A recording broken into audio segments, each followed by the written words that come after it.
Lorsque l'actualité s'affole, suivez Le Point sur Métropole. Le Point, tous les matins à 8h30, reprise 1h30.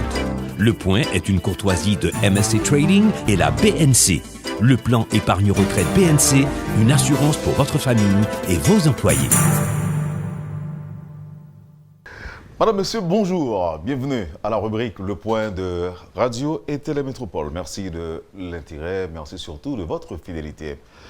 Pour parler investissement ce matin, nous avons le plaisir d'accueillir sur le plateau Madame Tessa Jacques-Antoine, directrice générale du Centre de facilitation des investissements.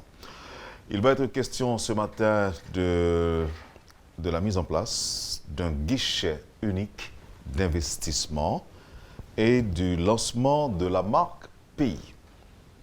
Madame Jacques, bonjour, bienvenue à Métropole. Merci de répondre à notre invitation. Merci beaucoup Wendell. Merci à Radio-Télévision Métropole. Je suis vraiment heureuse d'être avec vous ce matin. Ça va faire bientôt 2 ans depuis que vous êtes directrice générale du CFI. Les points qui vont être évoqués font partie de l'actif de Madame la directrice? Définitivement. Alors, je suis rentrée en poste en avril 2017 et dès mon arrivée, la feuille de route du ministère du Commerce et de l'Industrie, qui est mon ministère de tutelle, a été dans ma lettre de cadrage d'effectivement d'instaurer un guichet unique d'investissement de manière à pouvoir améliorer le climat des affaires en Haïti et de travailler sur ce qu'on appelle le branding pour Haïti, comment Haïti se reflète vers le monde, vers le monde. Vous avez eu du pain sur la planche quand même. Définitivement, oui. Et ça a dû être difficile de présenter à Haïti, parler d'Haïti, surtout avec les événements qui ont, je dirais, qui ont terni de plus en plus l'image de ce pays. Alors, comment vous avez pu vous y prendre? Bon, alors, bien entendu, tant bien que mal, on est obligé de représenter notre pays.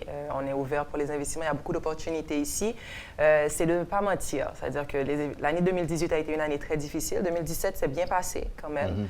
On a eu beaucoup de missions d'exploration. On a participé à différents événements où on a pu susciter un intérêt puisque le narratif est en train de changer. On venait d'avoir des élections avec un nouveau gouvernement en place.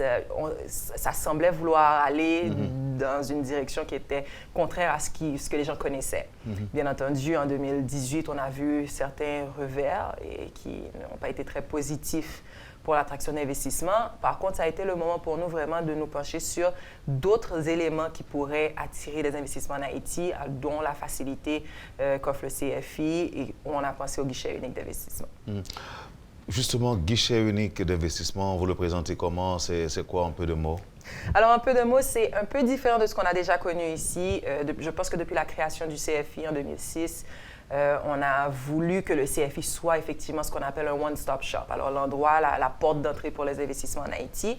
Toutefois, le CFI n'est pas nécessairement acteur en ce qui a trait à l'implémentation d'un investissement. C'est-à-dire qu'on est un accompagnateur, un facilitateur. Et si par contre, on fait attention aux bonnes pratiques internationales, si on regarde ce que d'autres pays ont fait, je prends un exemple spécifique, le Rwanda, qui aujourd'hui est l'un des pays qui est leader en ce qui a trait au score doing business. Et ça, c'est un pays qui a quand même vécu un génocide monstre en 1994. Alors, juste en moins de 20 ans, ce qu'ils ont pu accomplir à travers leur agence de promotion d'investissement, qui ensuite est devenue une agence de développement, et l'installation d'un guichet unique d'investissement, ils ont pu réaliser vraiment de belles choses. Alors, quand on parle de guichet unique d'investissement, c'est de réunir les différents acteurs sous un même toit pour pouvoir faciliter les choses. Réunir les acteurs sous un même toit, c'est-à-dire c'est avoir l'espace. Avoir l'espace, vous avez dit tantôt one-stop shopping. Ouais. OK, maintenant, c'est-à-dire que j'ai mon projet d'investir en Haïti. Vous êtes notre guide, vous êtes mon guide, en quelque sorte. Je parle du CFI. Exactement. Et là, je mettrai combien de temps pour ouvrir ou créer mon entreprise? Alors, on a quand même eu des améliorations dans les années récentes. On parle d'à peu près 90 jours en moyenne pour créer une entreprise en Haïti, qui est de beaucoup, beaucoup trop long. Alors, ce qu'on cherche à faire, c'est la raison pour laquelle j'ai dit que le CFI... Avant, c'était quand même 2 ans. Oui, on parlait de bout de 2 ans. C'est pour ça pas de business du tout. Voilà. Définitivement, ça s'est amélioré. Par contre, 90 jours, c'est encore trop long. Alors, 48 heures, c'est normalement ce qui devrait être, ce qui se fait dans les pays industrialisés. Et ce qu'on cherche à faire présentement, c'est vraiment d'avoir, puisqu'il y a beaucoup d'acteurs qui touchent à l'enregistrement, c'est tout d'abord d'avoir les procédures claires et de s'assurer qu'on fait un streamline, c'est-à-dire qu'on ne répète pas, parce que souvent, il y a beaucoup de répétitions dans nos procédures administratives. Donc, s'il y a répétition, ce ne sera pas uniquement one stop, ce sera several stops. Voilà. Donc, on a évité de... On essaie d'éviter. Alors, là, on est rendu avec le guichet unique. Je ne veux pas que les gens pensent que c'est déjà ouvert. C'est plutôt qu'on a signé, au début du mois de janvier, une lettre d'intention conjointe. Parce que très souvent, on met qu'est-ce qui vient avant, la poule ou l'œuf? Alors, on faisait les choses différemment avant. Cette fois-ci, ce qu'on a décidé de faire, c'est d'aller voir toutes les institutions étatiques qui touchent à l'investissement, qui sont concernées, les associations de notaires aussi qui sont concernées, et on s'est mis d'accord sur le concept de travailler ensemble. Et on a signé cette lettre d'intention conjointe de manière à ce que ce soit au niveau du gouvernement haïtien ou d'un bailleur de fonds qui pourrait nous accompagner dans l'implémentation de ce projet pour montrer que nous sommes au moins déjà tous sur la même page, qu'on cherche à avoir ça ensemble. Ce n'est pas le CFI qui cherche à prendre la vedette, mais plutôt c'est l'État haïtien qui se met ensemble pour pouvoir... Donc vous l'avez dit tantôt, donc c'est regrouper toutes les institutions concernées. Et, mais maintenant, une fois arrivé, il y a quelqu'un qui vous accueille, ou bien est-ce que ça peut se faire aussi online?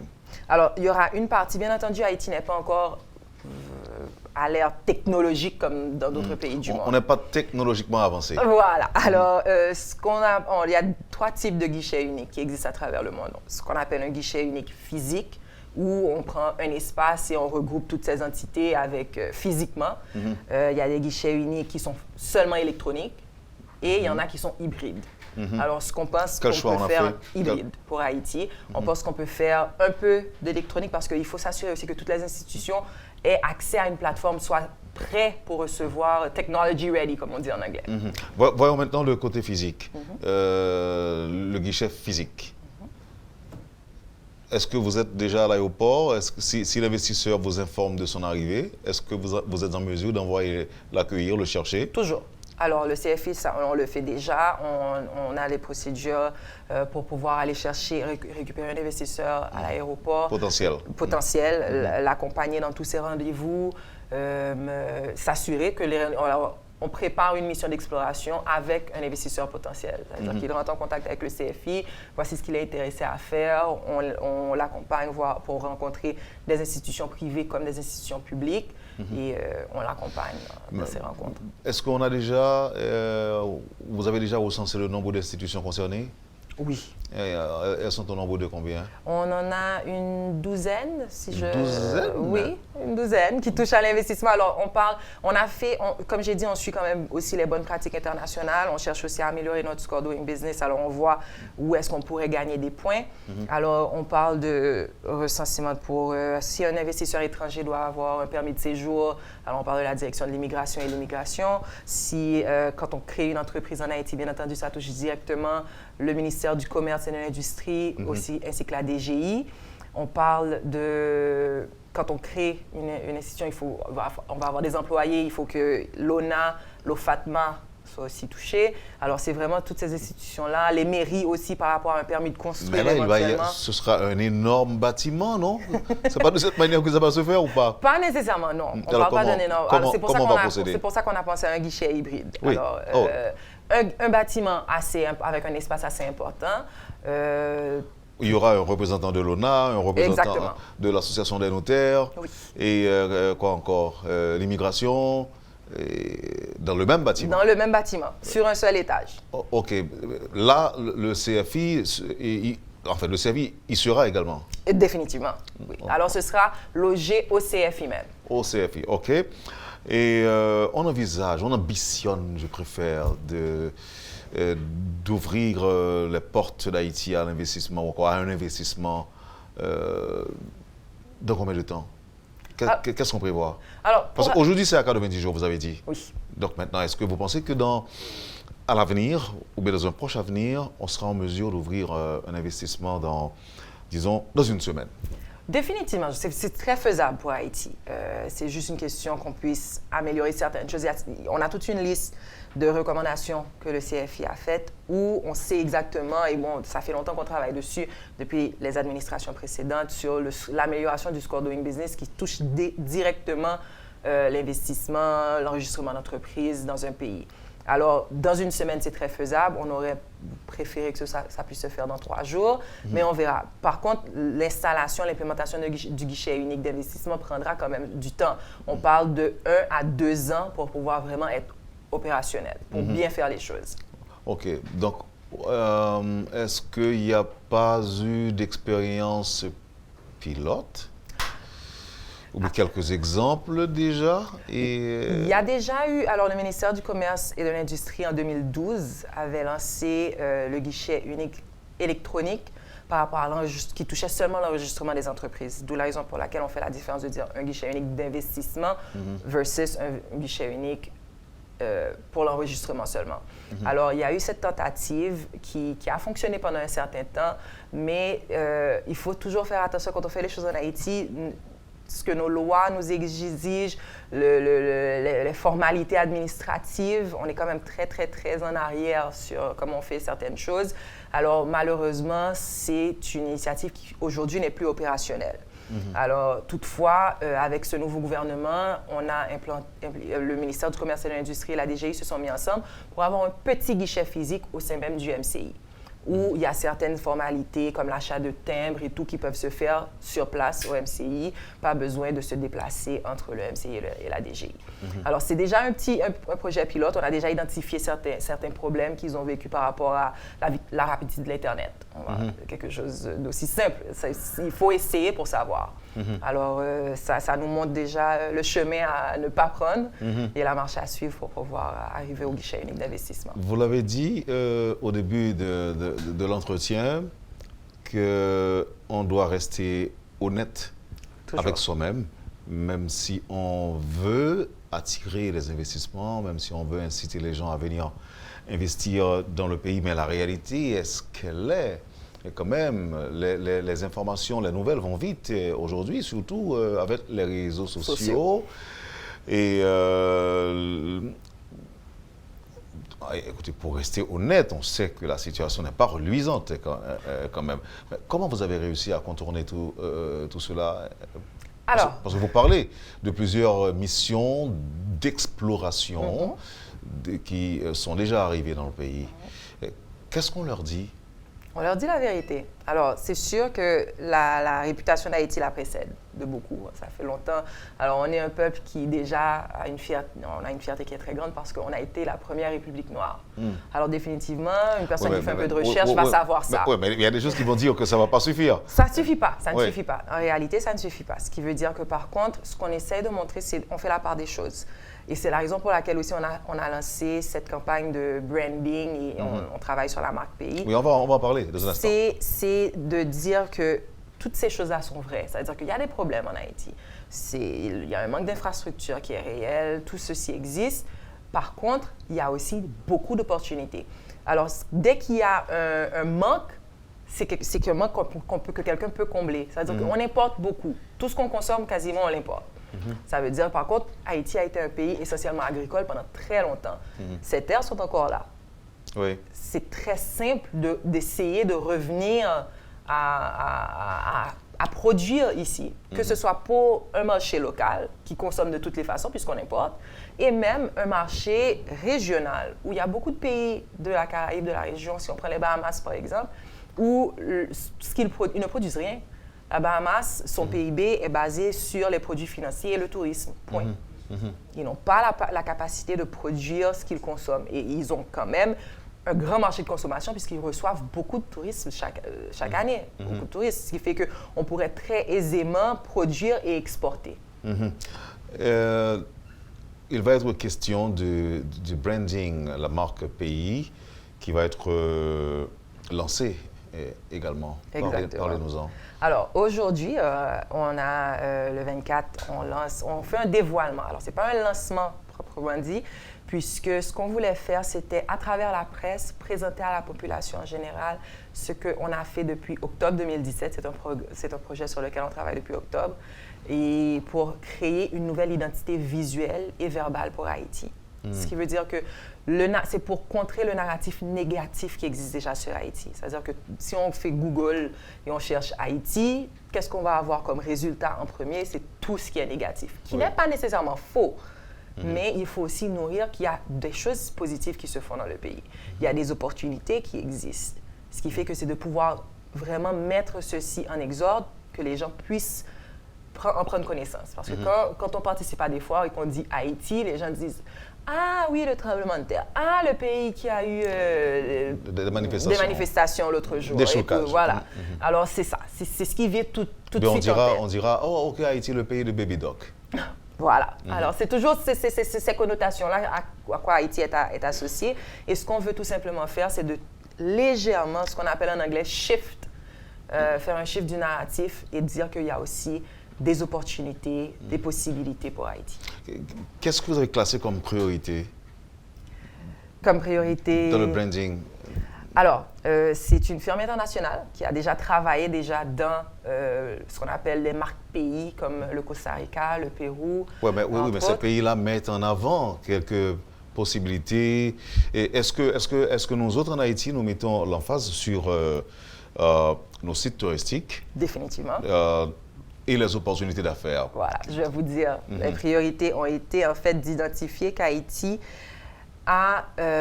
on n'est pas juste un pays où on peut faire du tourisme, le soleil et la plage. Toute la Caraïbe a le soleil et la plage. Comment est-ce qu'on se différencie, nous, en Haïti? C'est qu'on a un héritage culturel et historique qui est très riche, que les autres pays de la région n'ont pas. C'est-à-dire que si quelqu'un veut quelque chose de plus, on a le soleil et la plage, mais on a beaucoup plus. Déjà, c'est bien. On a déjà beaucoup plus. Et quand on parle de possibilités d'investissement, opportunités d'investissement, on parle de forger des opportunités solides. Pourquoi on a utilisé le concept de forger? C'est parce qu'on n'est pas un pays industriel. On n'est pas un pays où tout va bien et tout est déjà fait. Au contraire, on est un pays où tout est à faire. Mais tout ce qui est à faire, ce sont des opportunités.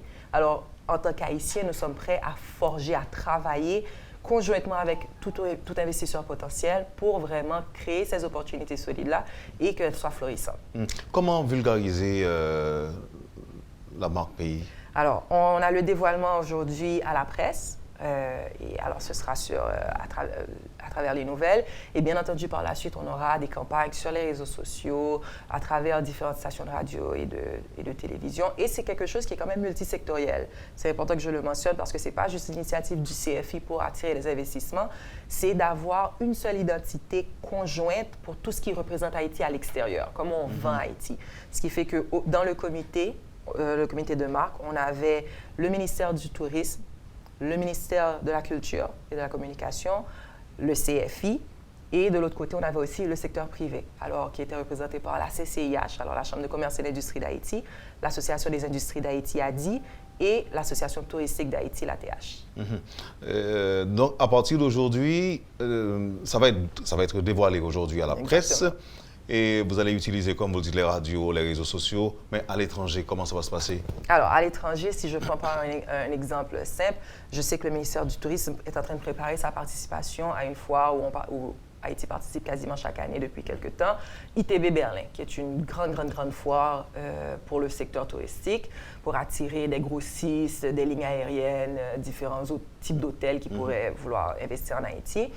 Et à cette foire, Haïti sera présent et cette fois-ci, le kiosque d'Haïti aura cette nouvelle identité. Okay. Donc, dorénavant ou encore sous peu, quand on va sur Google et puis on clique sur Haïti, eh bien, il y a de bonnes images qui vont monter. Exactement.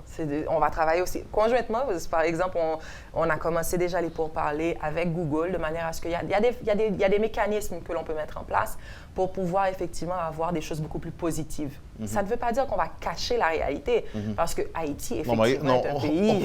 On pourra les trouver aussi, même si vous les cachez. De toutes les façons. Mais le plus important, c'est de pouvoir faire la part des choses, parce qu'il n'y a pas que du mal ici. Bon, les gens qui vont être surtout contents ou encore qui vont surtout apprécier cette démarche, ce sont les gens de la diaspora qui souffrent énormément des images négatives qui arrivent à l'étranger.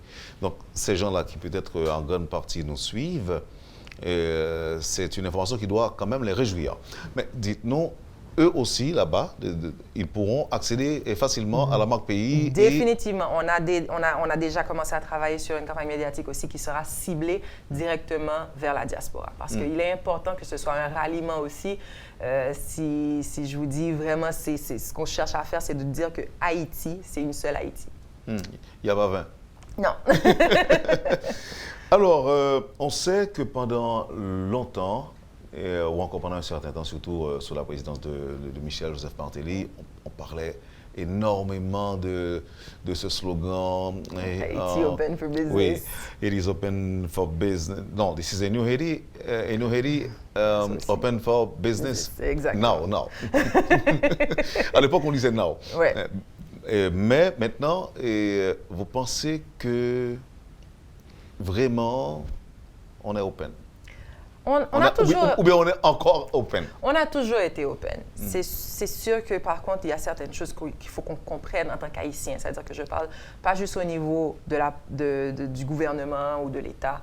Il faut que chaque Haïtien puisse comprendre ce que c'est attirer des investissements, ce que ça représente un investissement, ce que c'est, parce qu'on est très entrepreneurial, même quand on est dans l'informel, on est un peuple où vraiment, quand la firme qui a travaillé sur le branding avec nous a fait des visites à travers le pays, ils se dit, mais vous êtes vraiment un peuple d'entrepreneurs, parce que tout le monde fait quelque chose avec n'importe quoi. Oui.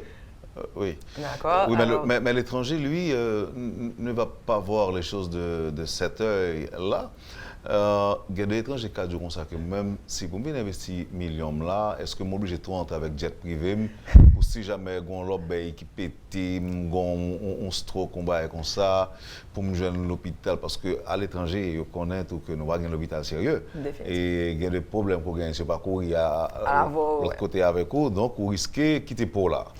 Et, au niveau du gouvernement, est-ce qu'on y pense?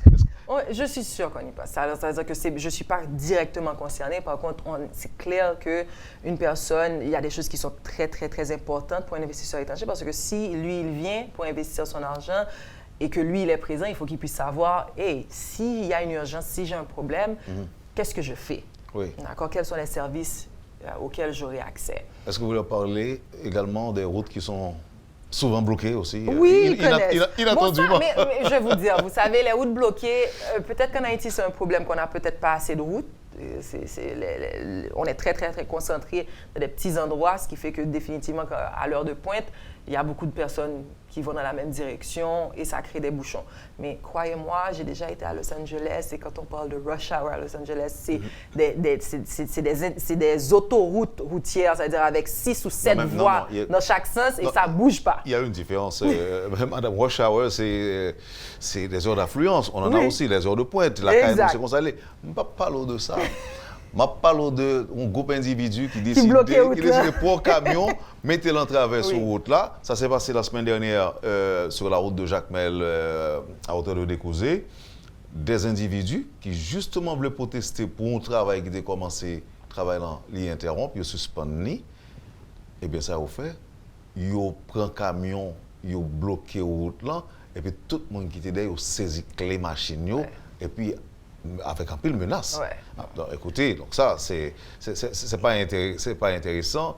Et puis, la population paraît tellement de plus en plus armée aussi. Et voilà pourquoi je dis que c'est un appel à la population. Ce n'est pas juste au niveau du gouvernement ou l'attraction des investissements, parce qu'il faut que chaque Haïtien puisse comprendre. Vous savez, quand j'étais à l'école, on étudiait encore le civisme. Comprendre que ma liberté, être libre, ce n'est pas de pouvoir faire tout ce que je veux. Non, ma liberté s'arrête où la tienne commence. C'est de pouvoir respecter le bien d'autrui, c'est de comprendre que... Ça, c'est la théorie. Oui, mais il faut qu'on puisse revenir. Alors, C'est cette théorie qu'on doit mettre en pratique. Bon, je regrette de dire qu'avant, c'était ainsi. C'était très pratique aussi, à certains niveaux. Hein, à certains niveaux. Ça pourrait être honnête. Mais aujourd'hui, c'est vraiment le contraire. Oui, Ça devient vraiment... C'est vraiment théorique aujourd'hui. C'est vraiment théorique. Au jour d'aujourd'hui, moi, je dis à la population haïtienne qu'il faut qu'on puisse, si on veut vraiment avoir un avenir, parce que on vieillit tous, on va vers... plusieurs d'entre nous ont des enfants, et puis si on veut voir un pays différent, c'est à nous de le prendre en main. Et c'est pas, quand je dis de le prendre en main, c'est pas juste de se limiter à dire tout le monde a le droit de protester. Par contre, il y a une manière de le faire. Alors, et pour conclure, Madame Jacques, je rappelle que vous êtes directrice générale du Centre de facilitation des investissements. Guichet unique d'investissement sera apparemment une réalité bientôt. Bientôt. Et la marque pays va être dévoilée à la presse aujourd'hui. Aujourd'hui même. Aujourd'hui même. Permettez que je revienne un peu sur le guichet unique. Ce sera effectif dans quelques mois? Non, on parle de au moins une année. Minimum une année. C'est des projets qui sont à très long terme. Dans certains pays, ça peut prendre jusqu'à 5 ans, dépendamment de quel type de guichet unique ils ont et combien d'institutions ça touche. Alors, pour Haïti, on a fait une étude conceptuelle pour pouvoir vraiment voir quelles entités sont touchées et comment on pourrait s'y prendre. Et on parle d'un temps d'implémentation de 1 à 2 ans. De 1 à 2 ans. Bon, eh bien, merci. Merci, Madame Tessa-Jacques. Est-ce que je peux avoir un dernier mot? Bien sûr, bien sûr. Alors, j'invite la presse et en général à se joindre à nous aujourd'hui même à 9h30 au Jardin du Mupana pour le dévoilement de la marque Pays Haïti. Merci, Madame, et bonne chance. Merci. Voilà, Madame, Monsieur, pour la première partie de la rubrique Le Point de Radio et Télémétropole. Madame Tessa-Jacques-Antoine est directrice générale du Centre de facilitation des investissements. Avec elle, on évoquait la mise en place d'un guichet unique d'investissement et également du lancement de la marque Pays. On va observer la pause et au retour, il sera question de danse avec Mme Joëlle Donatien-Bello et Corinne Anna Payan. On va revenir tout de suite après la pause. Merci, Madame. Merci. Vraiment, ça a été un plaisir. Le Point est une courtoisie de MSC Trading et la BNC. Le plan épargne retraite BNC, une assurance pour votre famille et vos employés. Bienvenue, Madame, Monsieur, à la deuxième partie de la rubrique Le Point de Métropole. C'est le moment d'accueillir nos deux invités, Madame Joëlle Donatien-Bello et Corinne Anna Payan. Je suis content de vous recevoir, mesdames. Merci. Merci Wendell. Bonjour. Bonjour Wendell et bonjour à tous ceux qui nous écoutent et qui nous regardent. Corinne, bonjour. Bonjour, bonjour. Bienvenue. Merci. Et la danse, c'est de ça qu'on va parler. Oui. Est-ce que la danse a un rôle particulier que ça peut jouer dans la vie d'une personne? Ah Wendell, définitivement, tout à fait. La danse, pour moi, je dirais que la danse peut changer une vie carrément. C'est tellement important dans une vie, ça peut la changer carrément. Ok. Et bon, par exemple, il y a des pays où il y a des gens qui n'ont pas le temps vraiment pour faire du sport. Et quand on leur pose la question à savoir qu'est-ce que vous faites qu'est-ce que vous pratiquez comme discipline sportive, ces gens-là souvent répondent « je danse ». Est-ce que ça suffit à votre avis? Est-ce que c'est de cela que vous parlez quand vous dites que ça peut changer? De cela aussi. Cela aussi parce que, comme vous savez Wendell, la danse est un sport avant tout. Se bouger les bras, tête, les épaules, les pieds, les chevilles, ça, donc tout le corps entre en activité. D'accord, donc c'est un sport avant tout. Et maintenant, la danse apporte aussi quelque chose en plus. Parce que là maintenant, en dansant, tu acquiers une discipline. Il faut être discipliné. Il faut être discipliné. Et puis, ça t'aide aussi à sortir, par exemple, de ta timidité, d'un cocon, etc. Si on est coincé, avec du coincé de tempérament et de mentalité aussi, si je peux le dire ainsi, ça décoince au fur et à mesure. Laissez-moi voir ça avec Corinne. Corinne qui danse. Corinne, vous étiez timide à un moment donné? Non, je n'ai jamais été timide. Mais la scène m'a aidé à m'épanouir de toute façon. Oh, ok. Aujourd'hui, vous êtes parmi les grandes danseuses haïtiennes? Bon, on peut dire ça. On peut le dire ainsi. Oui. Je sais aussi que vous interprétez le rôle de Esmeralda dans Notre-Dame. Tout à fait. Notre-Dame de Paris, c'est ça? Oui. Donc peut-être on va avoir la possibilité de vous voir à l'œuvre. Et alors je ne sais pas qui est-ce qui va répondre à cette question. Est-ce que c'est Madame Joël de l'Ancien Bello? Écoutez, je ne vais apprendre rien à personne que en Haïti, les parents ne voient pas toujours les choses comme les parents étrangers, par exemple. Confier leurs enfants à une école de danse, ce n'est pas toujours la priorité des parents en Haïti. Vous dirigez une école de danse, comment ça se fait? Est-ce que ce sont les enfants qui viennent vers vous? Ou bien est-ce que c'est vous qui allez vers les enfants? Ou ce sont ou encore les parents qui viennent vers vous pour vous demander d'accepter leurs enfants? Ah bien, Wendell, tu sais, les choses ont beaucoup évolué. Parce que dans le temps, je me rappelle, moi, quand j'étais petite, bon, la danse, c'était tabou. Une certaine catégorie de classe allait à la danse, mais nos catégories, les parents étaient un petit peu... ils étaient... voilà, c'est le mot réticent, etc. C'est quoi cette affaire de danse? Mais je t'assure, Wendell, les choses ont beaucoup changé, ont beaucoup évolué. Les parents actuels, en fait, depuis quelques... ces 4 dernières générations, je pourrais dire, les parents ont un engouement pour la danse. Oui, mais qu'est-ce que ça fait pour leurs enfants? Eh bien, bon, l'enfant en dansant, l'enfant d'abord vient danser, d'accord?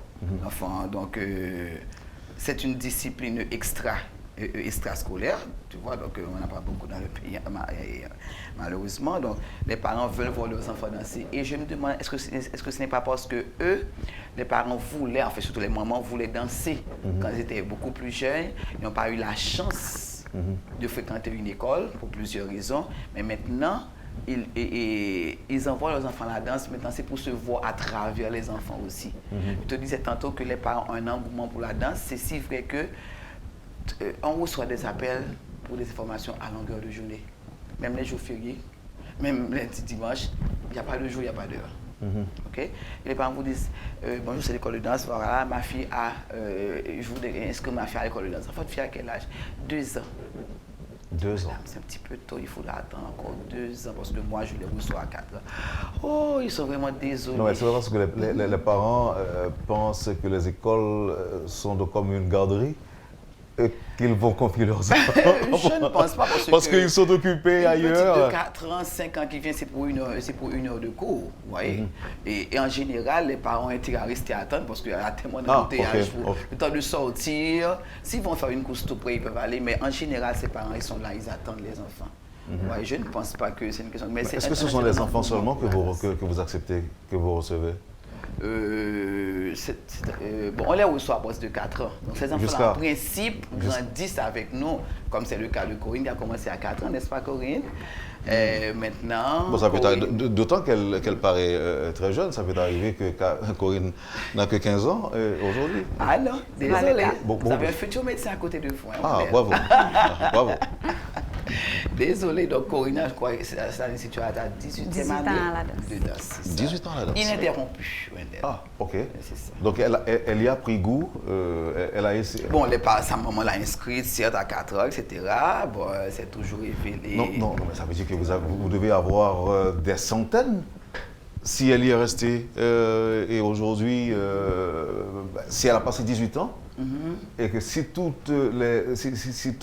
les danseurs et danseuses font la même chose. Ah ben non, malheureusement pas, parce qu'il y en a qui s'en vont pour les études classiques, qui s'en vont ailleurs, qui partent pour aller étudier, faire l'université. Il y en a qui laissent pour une raison ou pour une autre. Après 2 ans, 3 ans, 4 ans. Il vous faut combien de mois ou combien d'années pour au moins savoir danser? Bon, Savoir danser, c'est un apprentissage Continu, c'est ça. C'est continu, c'est ça, parce que la danse évolue. Quels sont les éléments basiques, les éléments de base pour danser? Pas danser dans le sens, je dirais, pas vulgaire, je veux dire, mais comme on fait ailleurs. Par exemple, il y a un groupe musical qui passe, il y a un groupe de rara ou bien un groupe de carnaval qui passe, par exemple.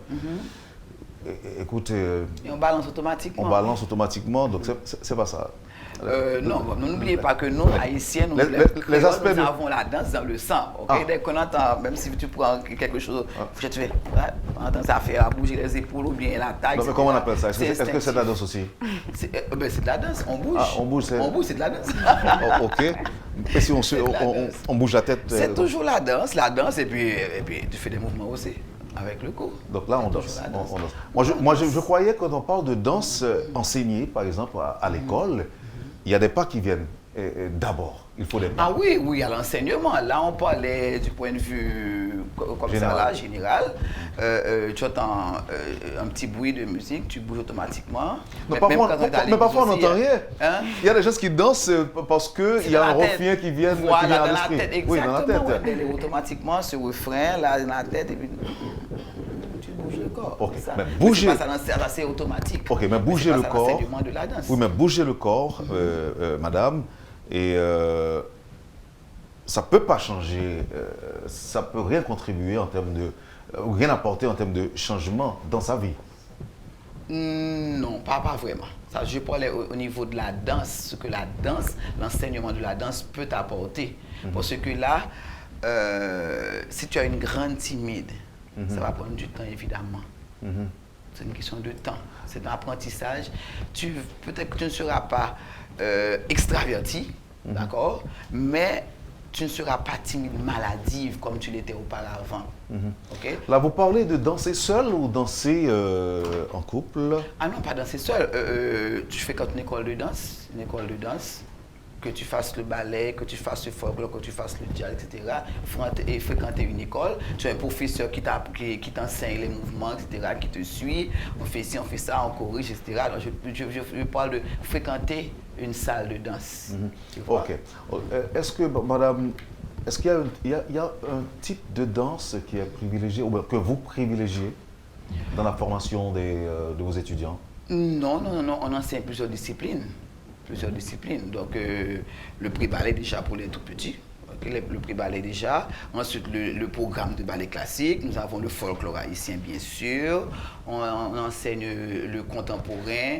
Il y a le hip-hop, le jazz. Et puis quoi, qu'est-ce que j'ai oublié? La danse sociale, voilà. La danse sociale, tout ça se fait. Quand vous organisez vos spectacles, est-ce que vous ciblez toujours un public particulier? Ah ben non, c'est pour tout public, hein. On aimerait avoir tout public, les petits, les moyens, les jeunes, les moins jeunes, toute catégorie de personnes. C'est un spectacle ouvert à tout public. À un moment donné, je me rappelle, j'ai des proches qui faisaient du théâtre et qui l'enseignaient même.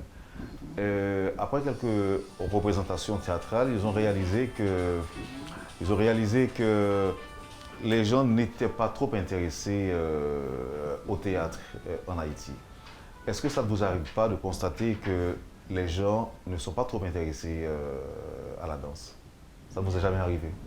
Bon, ils ne sont pas intéressés à la danse, mais bon, dans le milieu là que je côtoie, tout le monde, beaucoup de gens sont intéressés à la danse. Et comme tu avais dit tantôt, il y a un engouement depuis ces 4 dernières décennies, surtout pour la danse. Est-ce que la danse... Et les enfants aussi aiment la danse. Est-ce que la danse, tout comme la musique, chasse le stress?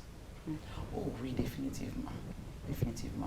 Écoute, Wendell, en fait, moi je parle d'un point de vue personnel là. Si j'ai une contrariété, ou bien une tristesse, ou bien un stress, pourquoi pas. Et là maintenant, j'entends une musique. Déjà, ça me détend. J'aime la musique aussi, évidemment. Oui, il faut aimer la musique. Oui. Ça me déstresse. Et maintenant, mettre des pas sur cette musique-là. Pour moi, je ne sais pas, pour moi, c'est comme l'essence de la vie, c'est une extase, comme tu dis. Alors, à vous entendre Je sens que parler, je vis, j'existe. à vous entendre parler, je me pose la question à savoir, est-ce que je peux me rabattre sur la danse ou la musique si je suis triste, par exemple? Peut-être la musique, mais pas sur la danse. Parce que mon entourage, si les gens qui sont avec moi constatent que je danse, alors que j'ai un problème, ils vont peut-être l'assimiler à une réjouissance. Ils vont peut-être se dire, ah, regardez, malgré qu'il a un problème, il est en train de danser. Ah ben justement, donc c'est ça. Donc il ne faut pas porter un jugement hâtif, dire il a un problème, tiens, il danse. Bon, cette personne s'exprime de cette façon-là. Donc tu peux avoir un problème aussi, tu prends un livre, tu fais de la musique. Dans quelque part, tu montes ton volume assez haut là. Maintenant, tu t'imprègnes de cette musique, c'est pour chasser ce problème, cette tristesse-là. Donc chacun a sa façon personnelle d'exprimer un problème, un stress, une tristesse, n'importe quoi. Donc il faudrait ne pas porter un jugement hâtif. Il y a des gens qui pleurent, qui ne mangent pas, qui s'enferment. Donc chacun vraiment a sa façon d'exprimer un sentiment. Un petit rappel, ça fait combien de temps que vous êtes dans le secteur? Ça va faire 40 ans en décembre, Wendell. En décembre 2019. Que vous apprenez aux gens Oui, à danser. à danser. Ça va faire 40 ans. Et déjà, vous auriez un millier de danseurs formés, non? Des centaines. Des centaines. Des centaines. Je ne vais pas dire mille, mais des centaines quand même, oui. Parce que en 40 ans, on a vu bien des enfants. Ok. Maintenant, Corinne, je l'ai dit il y a quelques instants que vous interprétez Esmeralda Oui. dans Notre-Dame de Paris. Écoutez, j'ai pas beaucoup d'informations sur l'histoire, mais quand même, j'en ai une petite idée. Alors, dites-nous, comment vous vous y prenez pour interpréter cette belle déesse, cette belle Esmeralda? Oui. C'était déjà populaire, je pense que tout le monde en Haïti l'a vu, avec Gaou, Céline Dion, etc. Et le roman est populaire. Donc quand on m'a dit que je fais le rôle, j'ai lu le livre d'abord. De Hugo. De Victor Hugo, oui. J'ai lu le livre, j'ai regardé le spectacle, etc. Et puis il faut réfléchir, penser aux émotions auxquelles le personnage ressent, quand elle chante, à travers la musique, etc. Tout ça aide à entrer dans le personnage. C'est à l'école que vous avez appris tout ça, non? Ou bien c'est réflexe personnel, ou bien c'est de manière instinctive? C'est un peu plus instinctif. Oui. Le fait de connaître, de lire le roman, et donc vous imprégnez pas facilement le personnage? Pas facilement, Pas mais facilement. ça aide beaucoup. Chaque personne a sa manière d'interpréter un personnage. Chaque personne a sa touche personnelle qu'il ajoute à n'importe quel rôle. Par exemple, Esmeralda, dans le spectacle normal, dans le spectacle en français, elle a été jouée par Hélène Ségara. Elle avait 30 ans, je pense, à l'époque. Moi, je n'en ai que 22. Donc, je vais jouer le personnage un petit peu plus jeune, un petit peu plus naïve et insouciante que, par exemple, Hélène Ségara. Ah, pourquoi vous êtes insouciante? Oh, si vous lisez le roman, vous allez comprendre qu'Esmeralda, elle est un petit peu jeune, elle est naïve, elle ne sait pas beaucoup de la vie, etc. Donc, c'est ça que je vais essayer de faire. C'est une bohémienne. Oui.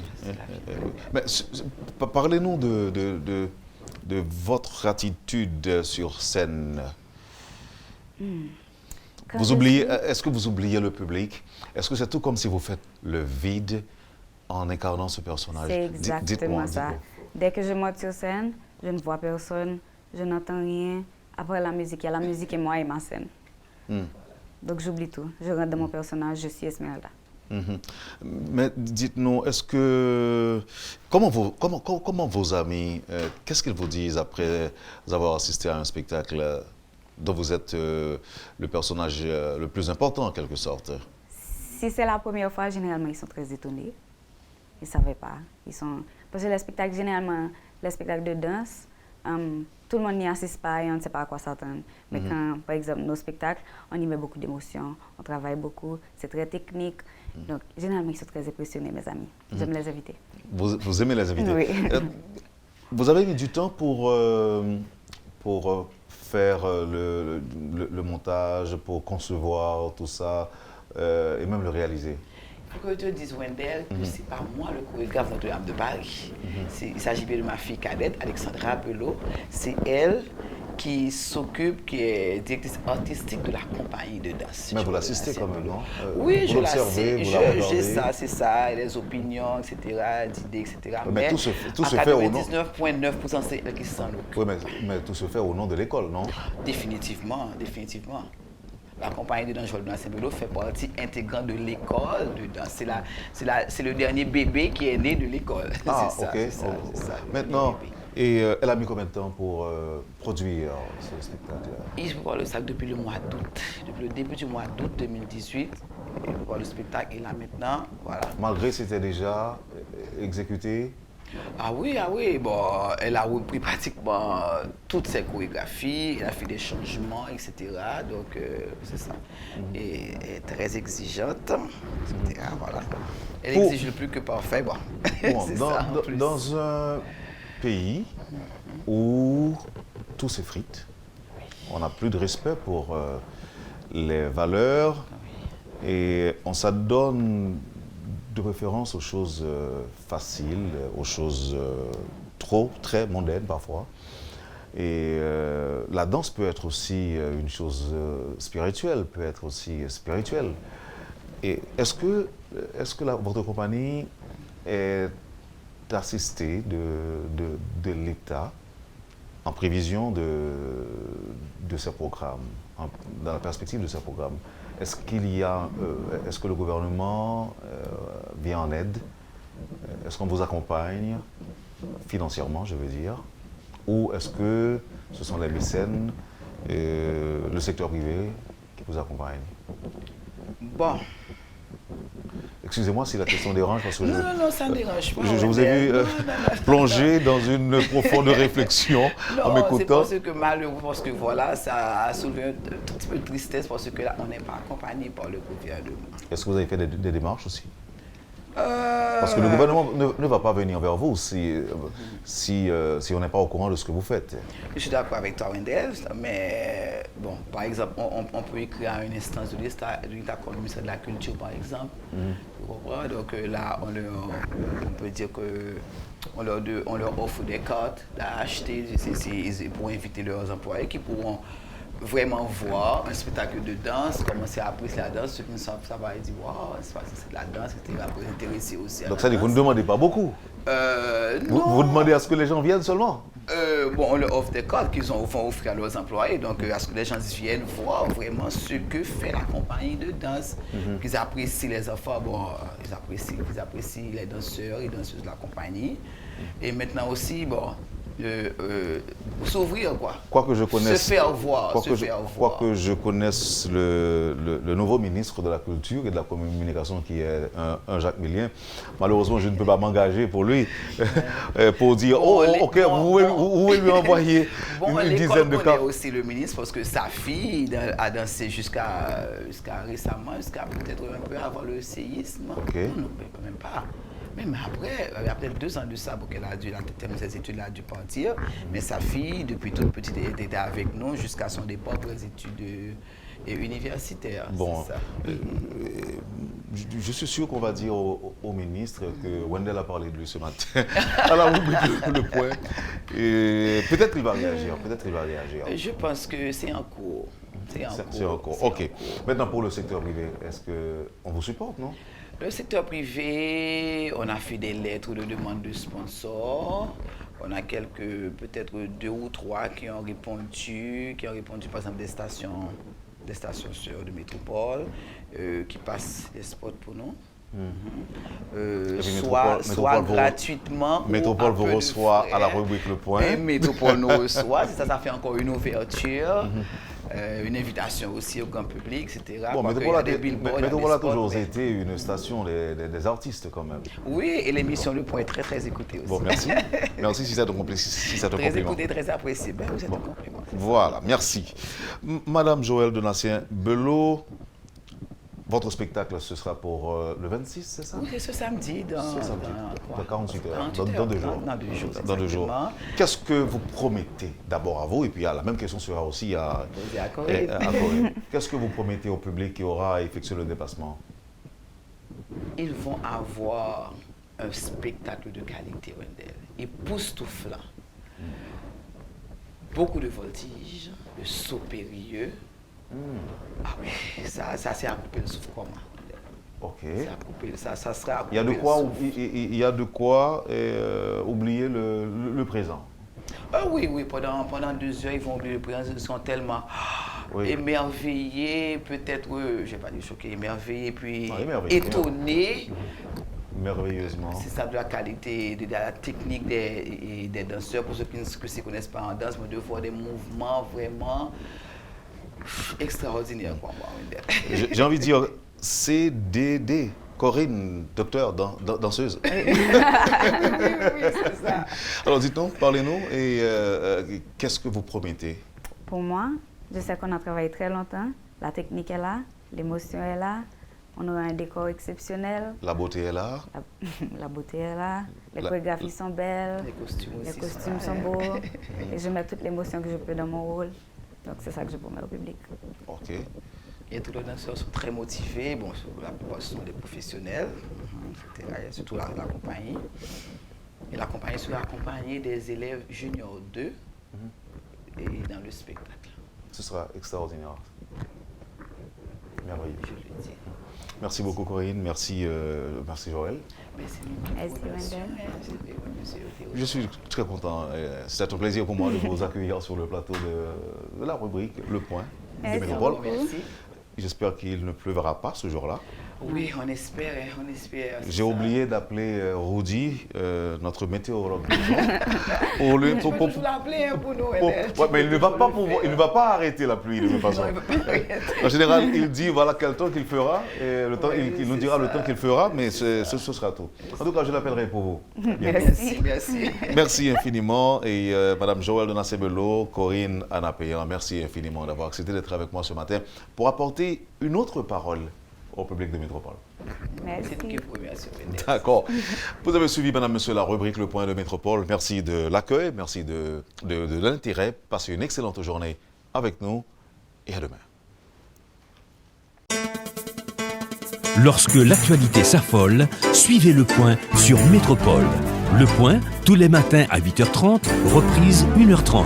Le Point est une courtoisie de MSC Trading et la BNC. Le plan épargne-retraite BNC, une assurance pour votre famille et vos employés.